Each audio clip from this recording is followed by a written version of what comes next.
পাবনার ঈশ্বরদীতে বিএনপি জামাত সংঘর্ষের সময় লুট হওয়া মোটরসাইকেলের মধ্যে 9টি উদ্ধার করেছে পুলিশ। শনিবার বিকেলে উপজেলার শাহাপুর ইউনিয়ন কৃষক দলের আহ্বায়ক মক্কেল মৃধার বাড়ির পাশের বাঁশঝাড় ও জঙ্গল থেকে মোটরসাইকেলগুলো জব্দ করা হয়। রোববার রাতে বিষয়টি নিশ্চিত করে পুলিশ।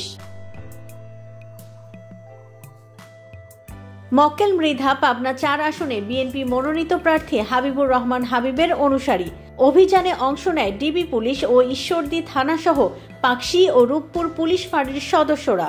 ইনফরমেশন দিতে জানালো যে পুকুর আছে, পুকুর কিন্তু নাই এখানে। হ্যাঁ, আমরা কিন্তু চলে যাচ্ছিলাম, ওই একটা মোটরসাইকেল দাগ দেখলাম, তাহলে মোটরসাইকেল দাগ কোথায় থেকে গেল, পরে দেখি এদিক পর্যন্ত এখানে এসে দেখি স্টপ হয়ে গেছে।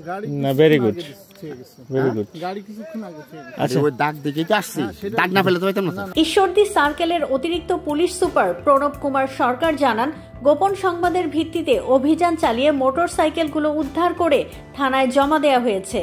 পাকশি পুলিশ ফাঁড়ির ইনচার্জ ABM মনিরুল ইসলাম বলেন, মক্কেল মৃধার বাড়ির পাশ থেকেই মোটরসাইকেলগুলো পাওয়া গেছে। বাকি মোটরসাইকেল উদ্ধারের চেষ্টা চলছে।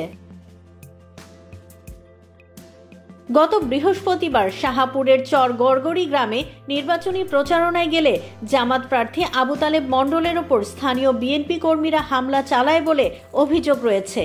এ সময় সংঘর্ষে অর্ধশতাধিক নেতাকর্মী আহত হন। জামাতের দাবি, বিএনপি কর্মীরা 10টি মোটরসাইকেলে আগুন দেয় এবং প্রায় 40টি লুট করে নিয়ে যায়।